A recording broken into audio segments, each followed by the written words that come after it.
श्री शिवाय नमस्तुभ्यम। हम सबको पता है कि 25 अप्रैल को वैशाख गुरुवार का बहुत ही प्यारा सा दिन है। और अगर आपकी समस्या पैसों को लेकर के है, यानी कि आप 100 रुपए कमाते हो और 200 रुपए खर्च हो जा रहे हैं, कमाई कम है खर्चे बहुत ज़्यादा हैं, तो ये वीडियो आपके लिए है, जो कि पूज्य गुरु जी की कथा से सुन के बहुत अच्छे से आपको बताऊंगा।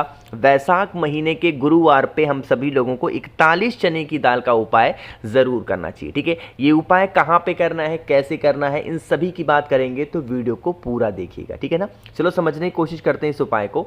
स्क्रीन पे आपको दिख रहा होगा दाल। ठीक है, आपको कच्ची दाल लेनी है, लेकिन वो दाल होनी चाहिए चने की दाल। कौन सी दाल लोगे? चने की दाल। जैसा कि स्क्रीन पे लिखा था, कितने दाने लोगे? 41 आपको लेने होंगे चने की दाल को। ठीक है, इस चने की दाल को आपको एक पीले कपड़े में रख लेना है। ठीक है, और रखने के बाद में आपको जरूरत होगी एक कमल गट्टे की। ठीक है, कमल गट्टा आपको किसी भी पूजा पाठ की स्टोर पे आसानी से मिल जाएगा।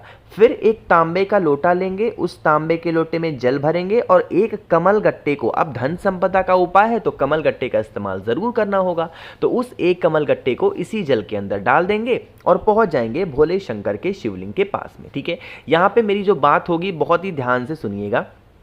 आपको क्या करना होगा, पहले तो फेस रखना है उत्तर दिशा, यानी कि नॉर्थ डायरेक्शन। जो मैंने आपको चने की दाल दिखाई है, सबसे पहले उस चने की दाल को भोले शंकर के शिवलिंग के ऊपर उस पीले कपड़े से निकाल करके समर्पित करना। चने की दाल हमेशा आप लेकर के जाओ कहीं पे भी तो पीले कपड़े में लेकर के जाना। कोई ज़रूरी नहीं कि नया ही पीला कपड़ा लो, घर में साफ सुथरा हो वो भी इस्तेमाल कर सकते हैं। ठीक है, पीले कपड़े में लेके जाओगे और उसको भोले शंकर के शिवलिंग के ऊपर समर्पित करेंगे। समर्पित करने के बाद में जो आपके पास में कमल गट्टे का जल है, आपको भोले शंकर का एक नाम है और वो नाम है कुंदकेश्वर महादेव। कौन से महादेव? कुंदकेश्वर महादेव के नाम से पूरा का पूरा जल इसी 41 चने की दाल के ऊपर समर्पित करनी है। ठीक है, जल चढ़ाओगे, बहता हुआ जल जलाधारी से नीचे गिरेगा, इस जल को थोड़ा सा यहाँ पे रोक लेना। ठीक है, रोकने के बाद में भोले शंकर से विनती करेंगे, प्रार्थना करेंगे अपने घर में धन संपदा के लिए। ठीक है, उसके बाद में जब आपकी पूजन वगैरह सब कुछ समाप्त हो जाए, खत्म हो जाए, तो एक सफेद पुष्प, कौन सा? एक सफेद पुष्प आपको लास्ट में भोलेनाथ के शिवलिंग के ऊपर समर्पित करके, और ये जो जल आपने रोका है इसे लेके आप अपने घर जाएंगे, जितने भी कमरे होंगे वहां पे इस जल का छिड़काव कर देना। यकीन मानिए धन संपदा आपके घर में बहुत आएगी। और अगर अनचाहे पैसे आपके घर में खत्म हो रहे हैं, मतलब आप उतने पैसे खर्च करते भी नहीं हो, लेकिन आपको लगता है ये पैसे मेरे वेस्ट हो रहे हैं, खर्च हो रहे हैं, जबरदस्ती खर्च हो रहे हैं, तो वो पैसे आपके रुकना स्टार्ट हो जाएंगे। ठीक है, करके देखिएगा। ऐसा गुरुवार का, वैशाख का गुरुवार बहुत ही शुभ माना जाता है, अच्छा माना जाता है, तो आप सभी लोगों को इस उपाय को जरूर करना है। ठीक है ना, बात आ रही क्या समझ में? तो यहाँ पे हम सभी लोगों ने पहले उपाय की तो बात कर ली है, आगे बढ़ते हैं अब इस वीडियो के हम लोग अपने दूसरे उपाय की तरफ। दूसरा उपाय किन के लिए है? हर इंसान सोचता है कि भैया धन संपदा हमारे घर में आ जाए, लेकिन हमारे घर में बीमारी प्रवेश ना करे, इसके लिए कोई उपाय बता दो। तो बीमारी को खत्म करने का एक बहुत ही सुंदर सा उपाय है। उसके लिए आपको एक लेना होगा दीपक, और वो दीपक होगा आपका मिट्टी का। अब इस दीपक के अंदर आपको कुछ डालना नहीं है, ना ही तेल डालना है, ना ही तो घी डालना है, ना तो आपको बत्ती लगानी है, कुछ भी नहीं।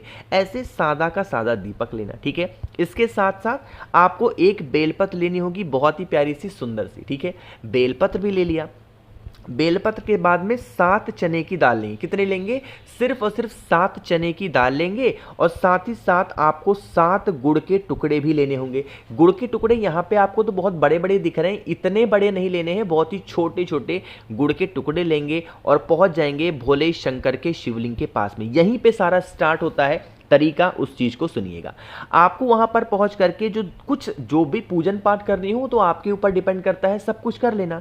लास्ट में आपको उस दीपक को भोले शंकर के शिवलिंग के पास में रखना होगा, और सबसे पहला काम करेंगे, जो आपको एक बेलपत्र मैंने दिखाई, उस बेलपत्र को इस दीपक के अंदर रखेंगे, और उसके बाद में 7 चने की दाल और 7 गुड़ के टुकड़े यहीं पे रख करके उस इंसान का नाम और गोत्र बोलेंगे। जो इंसान आपके घर में बहुत दिनों से बीमार रहता है, बहुत दिनों दिनों से परेशान रहता है, भोले शंकर से प्रार्थना करेंगे, विनती करेंगे। ठीक है, विनती करने के बाद में इस दीपक को वहीं पे छोड़ करके और चुपचाप आप अपने घर की तरफ चले जाना। यकीन मानिए अगर इस उपाय को आपने कर लिया ना आज या फिर कल के दिन, तो आपके जीवन में अगर कोई भी इंसान बीमार रहता है, उस इंसान का नाम और गोत्र बोल देना, उसकी बीमारियां धीरे धीरे करके खत्म होना स्टार्ट हो जाएंगी। बहुत ही छोटा सा उपाय था, किसी भी प्रकार की और या फिर कितनी भी बड़ी बीमारी को बहुत जल्दी खत्म करने के लिए। ठीक है ना, चलो आगे बढ़ते हैं अब इस वीडियो के हम लोग अपने तीसरे उपाय की तरफ। और ये तीसरा उपाय होगा आपके घर में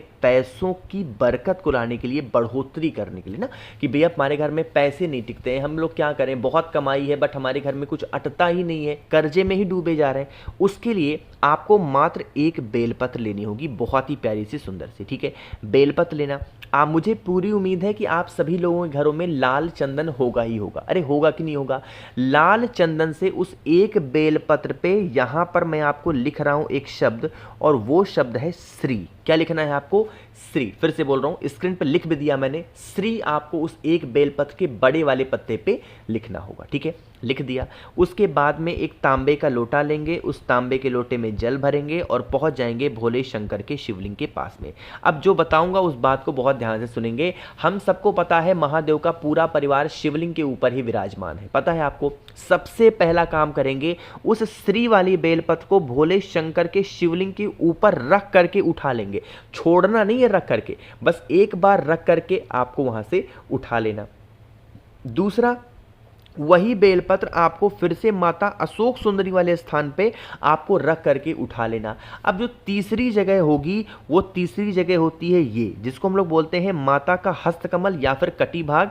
आपको इसी स्थान पे तीसरी बार उस बेलपत्र को रख करके और यहीं पे छोड़ देना। यानी कि पहली बार यहां पे रखना है, दूसरी बार आपको यहां पे रखना है और तीसरी बार यहां पे रख करके छोड़ देना। और फिर एक लोटा शुद्ध जल तांबे के लोटे से पहले भोले शंकर के शिवलिंग के ऊपर थोड़ा सा जल, फिर माता अशोक सुंदरी के स्थान पे थोड़ा सा जल, और लास्ट में बचा हुआ जितना भी जल होगा जलाधारी के गोल गोल अगर आपने समर्पित कर दिया, तो इससे भी माता लक्ष्मी बहुत खुश होती हैं। और जिस भी कारण से आप पे घर में धन को लेके कमियां बनी हुई हैं, वो धन की समस्याएं आप पे घर से खत्म जरूर हो जाएंगी। ठीक है ना, करिएगा जरूर।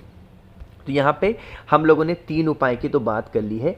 आगे बढ़ते हैं अब इस वीडियो के हम लोग सबसे आखिरी और बहुत ही ज़्यादा छोटे से उपाय की, जो कि आप सबको करना होगा। कहोगे भैया इस उपाय के बेनिफिट क्या है? इस उपाय के बेनिफिट हैं कि अगर कोई इंसान बीमार है उसके लिए तो कर ही सकते हो, साथ ही साथ अगर कोई इंसान आप पे घर में सोचता बहुत है, टेंशन बहुत रहती है उसको किसी भी चीज़ को लेकर के, तो भी आप इस उपाय को ज़रूर करेंगे। ठीक है ना, उसके लिए आपको लेना होगा पिसी हल्दी। बहुत ज़्यादा नहीं लेना, थोड़ी सी आपको पिसी हल्दी लेनी है। और इस पिसी हल्दी को छोटी सी कटोरी में लेंगे और हल्का सा पानी डाल के इसका पेस्ट, बहुत गाढ़ा सा पेस्ट नहीं, हल्का सा पानी जैसा पेस्ट बनाना। ठीक है ना, बना लिया। साथ ही साथ आपको ज़रूरत होगी एक नीले फूल की। गुरुवार का दिन है, नीले फूल का इस्तेमाल हम सबको ज़रूर करना चाहिए। तो आपको एक नीला फूल, ज़रूरी नहीं है कि जो स्क्रीन पर दिख रहा है वही नीला फूल लो, जो भी नीला फूल आसानी से आपको मिल जाए। जिस कटोरी में आपने हल्दी का पानी तैयार किया है, उसी कटोरी में उस नीले फूल को डाल देंगे और उठाएंगे, पहुंच जाएंगे भोले शंकर के शिवलिंग के पास में। जैसे ही पहुंचोगे सबसे पहले आपको मिल जाएंगे नंदी बाबा। अरे मिलेंगे ना, तो नंदी बाबा का एक पैर जो होता है वो उठा हुआ होता है, उसी उठे पैर पर पूरी की पूरी हल्दी का जो जल होगा वो समर्पित कर देना होगा। पूरा का पूरा जल हल्दी वाला समर्पित करना है। जो नीला फूल होगा उसको उठा करके नंदी बाबा के उठे पैर पे समर्पित कर देंगे और विनती करेंगे, प्रार्थना करेंगे, हमारे घर का इंसान है, बहुत टेंशन में रहता है, डिप्रेशन में रहता है, बीमार रहता है, हे नंदी बाबा आप इसे ठीक कर दें। इतना करने के बाद में उस एक नीले फूल को उठाएंगे और अपनी उसी कटोरी में आपको रख लेना है। ठीक है, रख लिया। रखने के बाद में फिर एक लोटा शुद्ध जल तांबे के लोटे से श्री शिवाय नमस्तुभ्यम का जप करते हुए भोले शंकर के शिवलिंग के ऊपर समर्पित कर देना। बाकी जो आपके पास में एक नीला फूल बचा हुआ है उसको लेकर के आप अपने घर चले जाना, और जब वो इंसान अगले दिन शुक्रवार को नहाने के लिए जाएगा तो उसकी बाल्टी में वही नीला फूल डाल देना और उसको कह देना स्नान करने के लिए। उसका जो टेंशन होगा, उसका जो डिप्रेशन होगा, उसकी जो हैबिट होगी, वो सारी आदतें ठीक हो जाएंगी और वो इंसान सही दिशा में काम करने ज़रूर लगेगा। ठीक है, कोशिश की मैंने आप सभी को अच्छा समझाने की। तो अगर आप लोग में से किसी को भी मुझसे बात करनी है फ़ोन पे, तो आप हमें इंस्टाग्राम या फेसबुक पे फॉलो कर सकते हैं। उसके लिए आपको सर्च करना होगा द नेचुरल प्लैनेट 108। वहाँ पे हम लोग बहुत सारी बातें करेंगे। बाकी जितने भी भाई बहन मेरी आवाज़ पहली बार सुन रहे हैं, चैनल को सब्सक्राइब करिएगा, वीडियो को लाइक सभी को करना है। श्री शिवाय, नमस्तुभ्यम।